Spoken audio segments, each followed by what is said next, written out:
Hi everyone, my name is Simon Mishevich from Optimised Accountants, and in this video we're going to be talking about the UK house prices. What has been happening in the marketplace and where are we headed in the future? We're going to make some predictions, slight, because let's be honest, none of us have a crystal ball. We can only go on data that we can rely upon, and most data we could assume that is incorrect. But let's go with the flow here. So let's get straight into the detail. ONS, house prices for March. The average UK house prices increased by 4.1% in the 12 months to March 2023, down from 5.8% in February 2023. So continuing the decline that we saw in the previous month. The average UK house price was 285,000 in March 2023, which is 11,000 higher than 12 months ago, but 8,000 below the recent peak in November 2022. So now we're seeing this decline.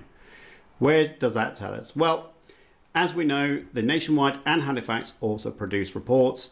They're both, well, actually, Nationwide was saying there is an increase, where Halifax was saying there was a decrease in their month-to-month numbers. So, interesting enough, though, if you look at the annual changes, Nationwide have said it was minus 3.1% in March 2023 and minus 2.7% in April 2023, but still lower than it was on the previous year, according to their numbers. The average house price, interesting enough, is 260,000, which compared that to the Halifax data, which shows average house price of 286,896. Why is it different? It's because they're relying upon their own data set. So it's not the fact that their information is incorrect, it's just that they're pulling on smaller pieces of data that they will utilize from their own data banks. Interestingly enough, the annual change for Halifax shows an improvement of 0.1%. But if you recall, we are heading downwards. And this really does paint that picture. This is their annual house prices. And what I want to do is draw your attention to October 2022, where the ONS said the average annual house prices was up 12.6% at that time, but now is only 4.1%. Equally, if we look at January 23, which I was only showing that data at that point, was 1.9%, but now they're saying that Halifax is saying it's 0.3% down. If you look at Nationwide, they said it's at 1.2, it was 1.1%. In March 2023, they said it's minus 3.1%, but then it's gone up to 0.5% on the annual price. What I'm seeing here is that there is a trend of house prices going down, but by how much is the big question, isn't it? How far will it go down? There has been so many people coming onto YouTube, releasing their own videos saying between 5%, 10%, 15%, all the way up to 50%. I actually saw one video recently saying the house price will go down by 85%. If that happens, by the way, we would all be in serious issues. So anyone trying to trump that one, saying, oh yes, that's right, and we should all be focusing on 85%, trust me, the economy will be destroyed if that was the case. And we would not be in a good position. None of us, apart from the rich. Okay.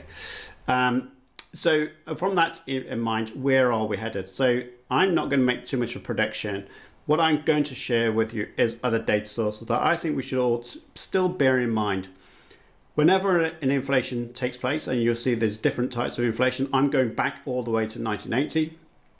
And people will then start saying, well, what about the 1970s? What about 1960s? We can only go back so far before it starts getting ridiculous, especially when house prices in the 1980s were so low compared to now. But what I would always say to you is that house prices, yes, may go down in points of inflation, but they always do recover. So if you're heading for in recession, which are we? That's another question. Then we will always see a recovery of some nature. But who's to say how much and when? That is a great point. If you want to share some insights that you have, please feel free to share those with me here and for everyone else to read. I wanted to put in this because I saw another YouTuber talk about house prices, and they're saying that mortgage interest rates will to basically change the way that we look at house buying and house prices. And what I want to do is share this data with you, which says owned the accommodation outright was 32.8%, which is a third pretty much of the houses. So that's a big chunk. I mean, if someone's saying that mortgage, 67% are the rest of it being owned by mortgage, well, not necessarily. Owned by their accommodation with a mortgage, 29.7%. So that's still only a third. Rented their accommodation privately. So again, what is going on with that? Where the social rented sector is 17.4%. So really, when we look at data and we're saying that mortgage interest rates will fundamentally shift the way that house prices are, that's not true. There's a lot of my clients that will buy properties in cash and other forms of debt, not necessarily mortgages. So when people say about mortgages impacting house prices, yes, to a degree, but pretty much a third, I would agree, but not too much more than that. So again, we have to be a bit careful with data and how people have interpreted that, including, this data set here. We all should always challenge it to make sure that we have a bit of sanity along the way. Bank of interest rates went up by 0.25% to 4.5%. The next due date for renewal is the 22nd of June 2023. Interested to know your viewpoint on this because interest rates went up again to try and stem inflation. The US have tried that. To be fair, the US have tried many different things in terms of interest rates. Their interest rates have gone up, but there is now a call from the analysts to say if you do it anymore, then actually there's going to be serious consequences on the stock markets. And that will be a telling factor of how Bank of England also then continue with theirs. I can't see them increasing interest rates again. And I'll say you why in a little later on. Mortgage approvals. Now another side to it is demand and supply. Again, whether you agree with this theory or not, it's just a theory. But demand is increasing, interesting enough. I spoke to my mortgage broker. The mortgage approvals up to 52,011. What was interesting from his perspective is that people are getting short-term finance as a buy-to-let property investor and then looking to convert that in 6 months' time. So they don't want to wait. They're seeing opportunities already in the marketplace. You may not as a homeowner, but as an investor, well, we have different criteria that must be met. If the numbers stack up, properties will be purchased by as property investors, and that's just the way it goes. Homeowners have a different set of criteria to obviously meet. House prices in different areas. This is a really interesting graph. This is a slight variation from last month I did. But you'll see that most of England, if fun enough, is going in blue, which means the house prices are going down. Scotland from last month has now gone into this warmer colour, which says that house prices are going up. And interestingly enough, if we look at Scotland, they had a monthly change of 0.7% up and an annual increase to 3%. So really their house prices compared to the England area, for instance, was at 4.1%, so not as high. And the monthly price, as it says here, has gone down. That was really interesting analysis to say that Scotland is now beginning to warm up. Bear in mind that they went through the cooling phases a little bit earlier, which was always good to be expected. How much that will continue, I'm not sure, but we'll keep an eye on that one. House price forecast, you'll see that the big band there in blue is house prices will go down. I'm a firm believer that house prices will go down for many different reasons. I think that house prices compared to annual salary is just crazily large in terms of a gulf. Again, we need to think about foreign investors. They've got money, so they will buy lots of properties. Institutional investors that are coming onto the marketplace. We've already seen the statistics there in terms of people that own their property.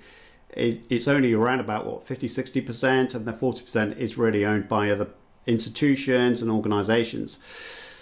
So, but even then, house prices will come down. I've predicted for some time that it will go down by 15% from its high. Now, I could always be proven wrong. I'm not saying that I'm guaranteeing this. I'm just looking at data, and I'm assuming a lot of information as well. And by those assumptions, I'm predicting 15%. It doesn't mean that that's right, but it'll be interesting to see what you have to say on this point. UK average house, this is the weekly earnings growth. What I want to do from this one is to show you that albeit inflation is increasing, so are wages. So as much as things are costing us more money, if wages continue to increase above that inflation, then we won't have any issues. But of course, we've had problems with food and fuel increasing on the inflation, meaning that people have less money because of this.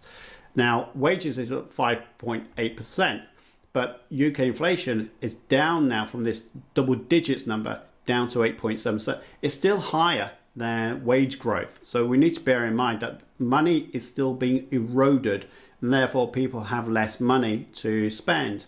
And therefore the interest rates is predicted to continue, but I can't see that's going to be the case if inflation is going down. I also feel that inflation because of fuel and food needs to be addressed because the rest of the commodities is not increasing as quickly as those two. So again, interest rates pushing that up, will that affect inflation for food and fuel? I'm not convinced, but I'll be guided by you on what your thoughts are on that point. Unemployment is now up to 3.9%. Again, people will say if people don't have jobs, then there's going to be much more people selling properties because they can't afford to keep them going. Unemployment is up, but it's up 0.2% from the early periods of 2023. So really, that's not enough for me to start saying that people are crippled financially and need to sell their homes really cheap. I just can't see that being the case. Unemployment is expected to increase. As you can see, that blue band there is saying it could go up to 5.25%, which is, again, it's not great reading, but it is not enough for us to say that house prices will collapse as a result of unemployment, not on that data. The Money Charity releases information, which is very, very helpful. They talked about inflation being 10.1%. We already know now that has dropped, so the Money Charity will be updating their information shortly. The unsecured debt of 3,965, again, not terribly high. It is increasing, so that's people taking out short-term loans just for day-to-day living, which is not a good sign. And credit card balances is on 2277, not an increase really there. But the unsecured loans is a bit of a worry. If we start seeing that going up, then financial pressures on homes and families will dictate that sacrifices will have to be made. Again, is it enough to sell properties on the cheap? No, it's not on those levels. This is mortgage arrears. I'm waiting for August 2023 to come out. Of course, we're not there yet, but it will show us the arrears, significant arrears. This data set is pretty much saying that there's nothing for us to worry about financially in terms of people having to sell assets just to keep alive. That is not the case here. And there's nothing in this data set for me to change my mind that house prices won't collapse as people have been predicting on YouTube. But again, what do you think? Where do you think house prices are going to be going? Please do share your thoughts.